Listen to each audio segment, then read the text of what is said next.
হচ্ছে যাদবপুর বিশ্ববিদ্যালয়ে পয়লা মার্চের অশান্তি। সেই অশান্তির জেরে আরো এক পড়ুয়াকে গ্রেফতার করা হলো। শিক্ষাবন্ধু সমিতির অফিসে আগুনের অভিযোগ। সেই ঘটনায় ধৃত পড়ুয়া বিকাল থেকেই তাকে জিজ্ঞাসাবাদ করা হয় এবং সেই জিজ্ঞাসাবাদের পর রাতে গ্রেফতার করা হয়।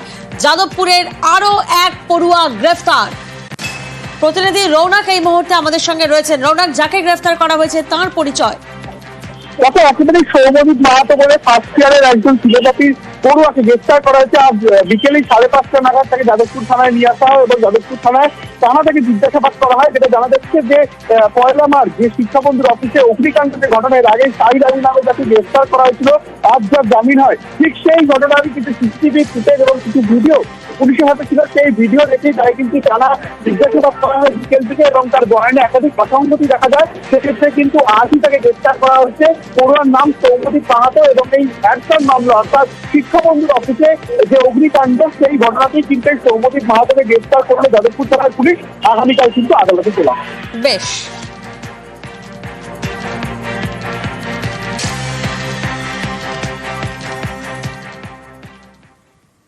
এবার কি যাদবপুর বিশ্ববিদ্যালয়ে পুলিশি পাহারা? ক্যাম্পাসে আউটপোস্ট তৈরির পরিকল্পনা লালবাজারের। বিশ্ববিদ্যালয়ের কাছে জায়গা চাইল কলকাতা পুলিশ। 4000 স্কোয়ার ফিট জায়গা চাইল পুলিশ। 2000 স্কোয়ার ফিটে পুলিশ আউটপোস্ট, অন্যদিকে বাকি 2000 স্কোয়ার ফিটে পুলিশের ব্যারাক। এক্সিকিউটিভ কাউন্সিলের বৈঠকে হয় আলোচনা।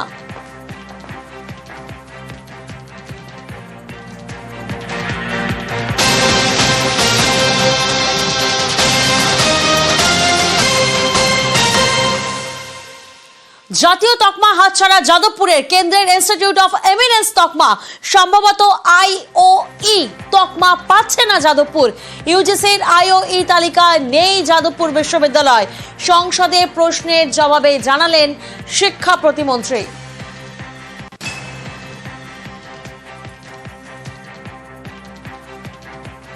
আর এই বিষয়ে আমরা কথা বলেছিলাম যাদবপুর বিশ্ববিদ্যালয়ের অধ্যাপক পার্থপ্রতিম বিশ্বাসের সঙ্গে।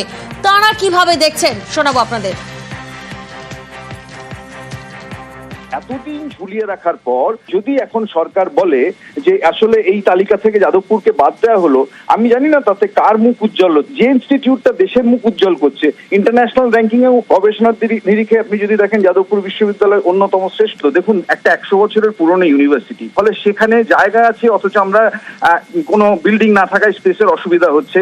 নতুন ল্যাবরেটরি করতে পারছি না, ল্যাবরেটরি মডার্নাইজেশন করা যাচ্ছে না। আপনি লাইব্রেরির ক্ষেত্রেও ডিজিটাল লাইব্রেরি আরো উন্নত মানের করা দরকার, জার্নালস যেগুলো দরকার। গবেষণা পরিকাঠামোর মান যদি ভালো না হয় তাহলে কোথাও আপনি স্বীকৃতি পাবেন না। ইনস্টিটিউশনাল স্কলারশিপ, ফেলোশিপ সেগুলো কিচ্ছু নেই একটা যাদবপুরে।